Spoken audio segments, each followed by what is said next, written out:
بسم اللہ الرحمن الرحیم۔ حضرت سلیمان علیہ السلام اور ایک چیونٹی کا واقعہ۔ السلام علیکم ورحمۃ اللہ وبرکاتہ۔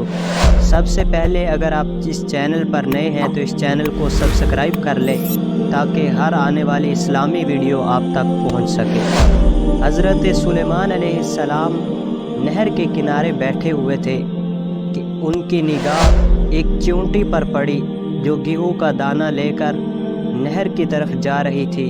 حضرت سلیمان علیہ السلام اس کو بہت غور سے دیکھنے لگے۔ جب چیونٹی پانی کے قریب پہنچی تو اچانک ایک مینڈک نے اپنا سر پانی سے نکالا اور اپنا منہ کھولا تو یہ چیونٹی اپنا دانے کے ساتھ اس کے منہ میں چلی گئی۔ مینڈک پانی میں داخل ہو گیا اور پانی ہی میں کچھ دیر تک رہا۔ حضرت سلیمان علیہ السلام اس کو بہت غور سے دیکھتے رہے۔ ذرا ہی دیر میں مینڈک پانی سے نکلا اور اپنا منہ کھولا تو چیونٹی باہر نکلی، البتہ اس کے ساتھ دانہ نہ تھا۔ حضرت سلیمان علیہ السلام نے اس کو بلا کر معلوم کیا کہ ماجرا کیا تھا اور وہ کہاں گئی تھی۔ اس نے بتایا کہ اے اللہ کے نبی، آپ جو نہر کی تہہ میں ایک بڑا کھوکھلا پتھر دیکھ رہے ہیں، اس کے اندر بہت سے اندھے کیڑے مکوڑے ہیں۔ اللہ عز و جل نے ان کو وہاں پر پیدا کیا ہے، وہ وہاں سے روزی تلاش کرنے کے لیے نہیں نکل سکتے۔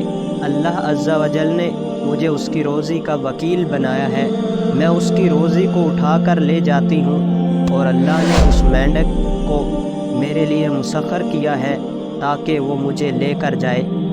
اس کے منہ میں ہونے کی وجہ سے پانی مجھے نقصان نہیں پہنچاتا، وہ اپنا منہ بند پتھر کے سوراخ کے سامنے کھول دیتا ہے، میں اس میں داخل ہو جاتی ہوں۔ جب میں اس کی روزی اس تک پہنچا کر پتھر کے سوراخ سے اس کے منہ تک آتی ہوں تو مینڈک مجھے باہر نکال دیتا ہے۔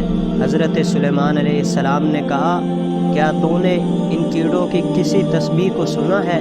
چیونٹی نے بتایا، ہاں، وہ سب کہتے ہیں، اے وہ ذات جو مجھے اس گہرے پانی کے اندر بھی نہیں بھولتا۔ دیکھیے، اللہ عز و جل ہر چیز کو اس جگہ تک رزق پہنچاتا ہے جہاں تک وہ موجود ہوتی ہے، چاہے پتھر کے اندر ہو چاہے پانی کے اندر ہو۔ اس وجہ سے کہ رزق اور روزی کا ذمہ خود اللہ عز و جل نے اپنے ذمہ کرم میں لیا ہوا ہے۔